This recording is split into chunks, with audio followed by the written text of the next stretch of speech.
লজ্জা শরম কেমনে থাকবো? মাইয়া দিয়া ব্যবসায় নামলে কি আর মানুষের লজ্জা শরম থাকে? আপনারা কিন্তু বেশি বাড়াবাড়ি করতেছেন। আপনাদের আব্বার সাথে যদি আমার বিয়ে হয় হিসাবে কিন্তু আমি আপনাদের মা হই, আর মার সামনে এসব কথাবার্তা বলতে হয় না। ওরে আমার মা রে। বকুল তোমার দোয়াই আল্লাহ, কি ঘটনা হয়েছে তুমি আমার খুললে কও। কি এর ঘটনা? কি খুললে কমু? মিজান তোমার ব্যাপারে যে কথাটা কইছে যে আমি অনেক কিছু জানি, সেই কথাটা কি তুমি হরছো কি আমার ডেনা জিগাইয়া? এইসব আজে বাজে ফালতু কথা বলে সময় নষ্ট করো না। আব্বারে কি করা যায় সেটা ভাবো। সেটা পরে হন, মানে তুমি যদি কিছু মনের বলে যদি কিছু ঘটনা ঘটতে থাকে আমারে কও, আমি কিছু কমু না, আমি অদা দিলাম। তারপর কও, আমার মনটা ভালো লাগে না। একই কথা, সেই একই কথা আবার জিগাইতে আসো। আর একবার যদি এই কথা নিয়ে আমার প্রশ্ন করো আমি কিন্তু চলে যাবো এইবারে একবারও থাকবো না। বকুল মন মেজাজ কিন্তু আমার ভালো যাইতেছে না। কি হয়েছে তুমি আমার খুললে কবা নাকি?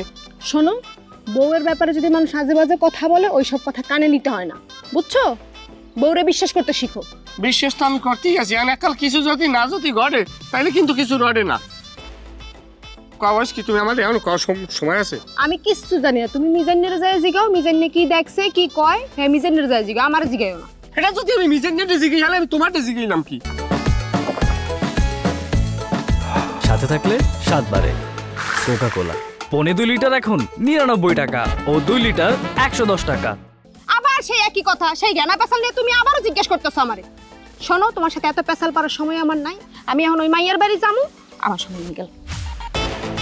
ও আল্লাহ, নিজের বউর ব্যাপারে এত কথা, কিছু তো একটা হইছে। এখন মিতু, আমি জমিতে গেলাম, খেয়াল রাখিস বাড়ির দিকে। এটা কি সর্দার বাড়ি? হ্যাঁ, এটা সর্দার বাড়ি। তো আপনারা কারে স্যার? মিতু কই? মিতু ঘরে আছে। ডাকেন। মিতু, মিতু একটু বাইরে আইতো মা। আমি মিতু, কি হয়েছে কোন? এই সেমরি, তোর বয়স কত? কি ব্যাপার আপনারা আমার মাইয়ার লগে তুই তামানি করে কথা কইতেছ কেন? আপনারা কারা? যার কাছে মাইয়া ব্যবসা পাচ্ছেন না, আমরা তার মাইয়া। এই আপা বেশি ঝামেলা করিস না। তুই চুপ থাক, একটাও কথা কবি না। এই সেমরি, তুই যে তোর বাপের বয়সে একটা বেটার লগে বিয়া বইতে চাস, তো লজ্জা করে না? হ্যাঁ, লোভে পড়ছস না? কি লাগবো তোর?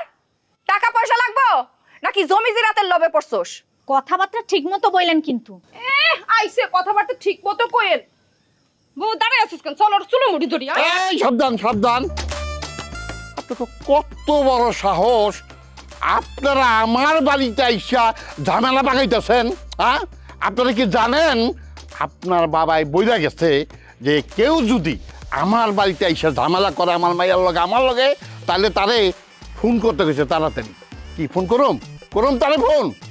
আপনি কেমন বাপ? হ্যাঁ, নিজের মাইয়ারে আপনার মতো একটা বয়স্ক মানুষের কাছে আপনি বিয়া দেন, কেমনে দেন? আপনার লজ্জা শরম নাই? লজ্জা শরম কেমনে থাকবো? মাইয়া দিয়া ব্যবসায় নামলে কি আর মানুষের লজ্জা শরম থাকে?